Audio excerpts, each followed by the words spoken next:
I worked for DoorDash as a delivery driver for a short period of time. I made a little bit more money delivering food for them than I did at my first job, plus I enjoyed it more. I really liked how I could put together my own work schedule and work when I wanted. I was a full-time college student, so that was particularly why it was so much more convenient to me than a traditional part-time job. It did come with its consequences, though. One being this creepy guy I ran into that I'm about to tell you about. And two, how I used to have to make deliveries late at night, which was a horror story on its own. I wasn't scared. I had just heard horror stories about delivery drivers over the years getting mugged or hurt, or even disappearing after working late at night. So sometimes I would be on edge if I had to deliver in a sketchy or unfamiliar area. Shit, sometimes I had to deliver to houses that were in the middle of nowhere, like Serial Killer Central. Around 5 p.m., I was finishing up with my studies and I decided to take a rest. I laid in bed for a bit while I watched TV and I fell asleep for a few. I woke up after a short 30 minutes and I looked at my phone and I realized that I fell asleep. So I got up, I took a shower, and I ate something real quick, and then off I went to work. It was around 6:30 p.m. after I dropped my first delivery off.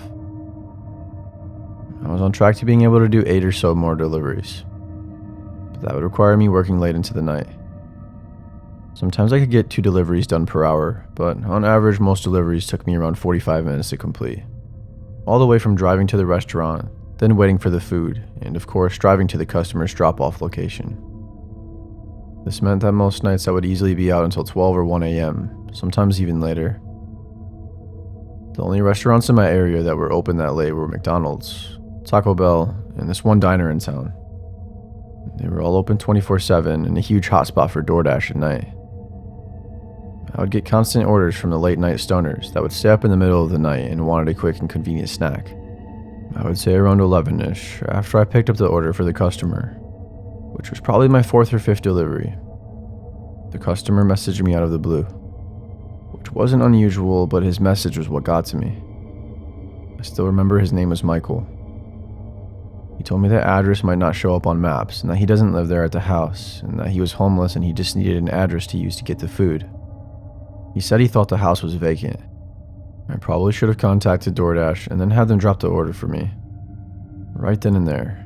But in the moment I didn't, and I don't know why. I just didn't.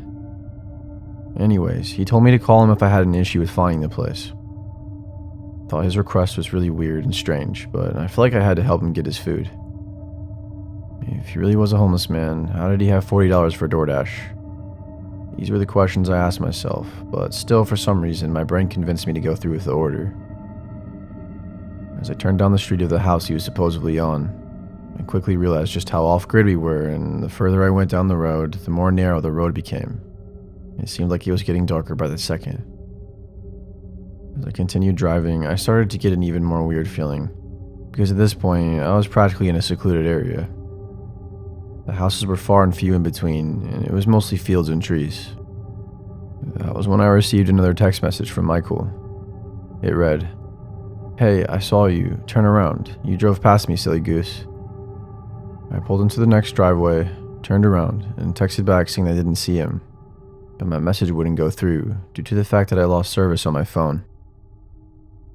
But it wasn't long before I saw a dark figure up ahead. It had to be him. So I started driving towards him and he flagged me down. Next thing you know, I handed him his food, and there he was standing directly at my driver's side window, which made me really uncomfortable. It made me even more uncomfortable that he was wearing some type of elastic ski mask. Like, what the hell? I asked if he was Michael and he said yes.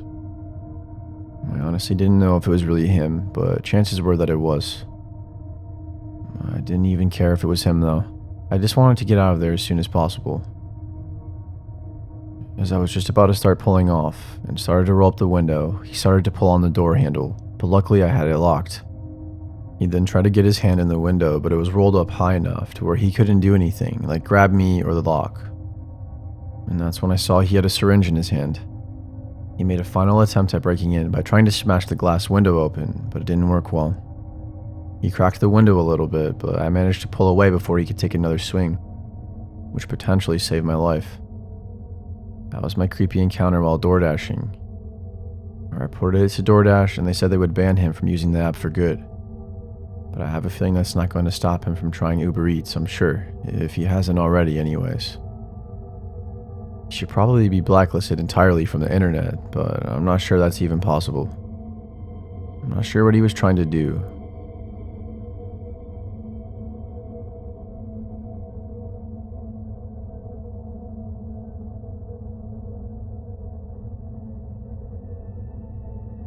One night I was out doing DoorDash, and I got an order that needed to be delivered in a pretty sketchy part of town. As much as I hated those orders, because for one thing, safety was a huge issue, but also a lot of the times the customers in these areas didn't tip, which quite honestly makes it feel less than worth it. But in reality, I kind of had to accept the order, as I had a family to feed and it was a slow night. I wasn't getting many orders on this night, so I had to do what I had to do. I actually carry a handgun that of course is 100% legal, but I didn't have it on me that night, which was unfortunate and made me feel less safe. I was having trouble finding the house, and so I had to message the customer. The guy was kind of giving me a hard time and not being very helpful at all, so eventually, after having him call me every name in the book, I called DoorDash and I canceled the order as I told them I didn't feel safe. They understood and they canceled the order. But in the meantime, I was put on hold for probably a good 10 minutes with DoorDash as I was trying to cancel the order. About halfway through the call, I was sitting in my parked car. I noticed a car behind me, probably about 6 houses away, turn on the headlights and it was pointed at me, practically blinding me. I didn't think anything of it until I started to drive away and they followed behind. Thought maybe it was just a coincidence. But after they made 3 or 4 of the same turns that I did, I started to get this icky feeling inside. I knew I was being followed now, and I really knew after about 4 or 5 more turns when they were still tailing my ass. I called the police and they told me to keep driving. And they also told me to go to a public area and wait for them to show up, so I did. I parked at a local Walmart like prompted to, and of course, he was still right behind me, until eventually he pulled up into the parking spot right next to me. The man got out of his car and he demanded his food. I told him that if he backed away, I would give it to him, but this made him furious. I made it clear to him that he was making me uncomfortable, but he clearly didn't give a shit. Within seconds, the police pulled up right next to us, thankfully, and detained the man and started to question us both. I gave them my side of the story and the man gave his pathetic excuse for a sob story, but luckily they weren't believing him. I was only 18 years old at the time and a very skinny, not so tall of a guy. And this guy was mid-40s easily and completely jacked beyond belief. He was also at least 6'2", I would say. He was a monster compared to me, so I think the police were able to empathize with why I was uncomfortable, especially after showing them the text that he sent me. What's even crazier is what happened next. The cops decided to place him under arrest for harassing me, and the man completely lost it. He started threatening the police, and even though he was detained and in handcuffs, the 3 officers still struggled to put him in the back of the car. He ended up with more charges as well, such as obstructing a police officer, and they also found meth in his pocket, so that right there was a felony drug charge. And apparently he was literally on parole and was in prison before this for like 15 years or something, and it only had been out for like 6 months. This guy literally just threw the rest of his pathetic life away for some stupid $6 cheeseburger. All because he wanted to cuss me out and make me feel uncomfortable, as I just needed help finding the house. The man obviously has issues, and I'm glad he's back in prison. It's probably where he belongs. It's a good thing everything happened the way it did, because now we have one less loser, crazy unhinged human roaming the streets. That's the way it needs to be, if you ask me. Justice was served.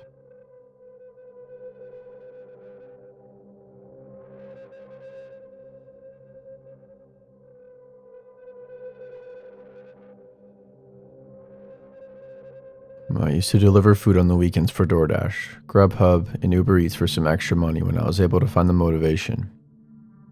I used to run all 3 apps simultaneously, as it really helped me stay more efficient at making the most money, as I had more orders I could pick and choose from. One night I was delivering, it had to have been a Saturday. I got an order from my DoorDash app for a delivery that said it was only like 10 miles away and it was an $11 order, which was really good for my area. so I just accepted it without thinking much. It was rather dark when I got there, so when I pulled into the driveway, I parked my car at the end, and I left my car's headlights on to help me see. I knocked on the door and I waited for the customer. On the DoorDash app, you can request to have it hand delivered or dropped off at your door. And this particular order wanted it handed to them. I waited for a second and I gave the door another polite but slightly louder knock than my first attempt.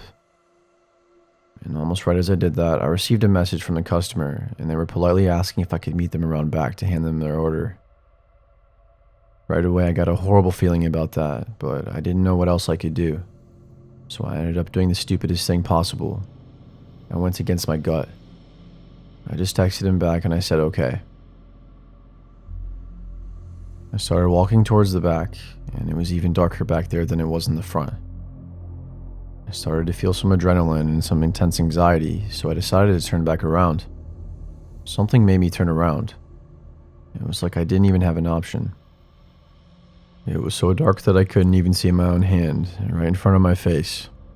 So I noped the hell out of there and I did a light jog back to my car. As I was approaching my car, I heard a man from behind me in the backyard say, "Hey, wait, I'm right down here, come back." I didn't even turn around to look. I just got into my car and I drove off. It was a good thing that I did, because as I was leaving, I saw 3 more grown men run out of the bushes, and all of them were wearing masks. I couldn't even believe what was going on. It was a miracle that I decided to turn around when I did. Could you imagine what would have happened if I didn't? Or if I would have stayed for even just another second? I more than likely wouldn't be here right now to tell this story. Of course, I called the police, and I even reported it to DoorDash. I was eager to hear all about what the cops had to say, as I waited for days for them to get back with me. But deep down, I knew more than likely they were going to be gone by the time the police showed up, and I was right. And since I never got a good look at their face, and since they were all wearing masks, I was screwed when it came to finding them. There weren't even any cars in the driveway either, so I pretty much had nothing to go off of. The only hope I had was DoorDash. DoorDash had to have one of their credit card numbers saved, right? Because how else would they have been able to place the order? Yeah, well, they weren't much of any help either. They pretty much told me to piss off when I asked for answers. That house was vacant, by the way. Nobody lives there at all, and it's been that way for almost a decade. That explains why it was so dark and creepy looking. It would make for the perfect place to commit a crime like abducting a young girl like myself, or just about anything else I can imagine. I still get goosebumps when I think back to this story, and I hope this opens up anyone's eyes who needs to hear this, because this type of thing can happen to anyone, anywhere, at any time. All you can do is be prepared and listen to your gut, and take my painful mistake as a hard life lesson like I had to.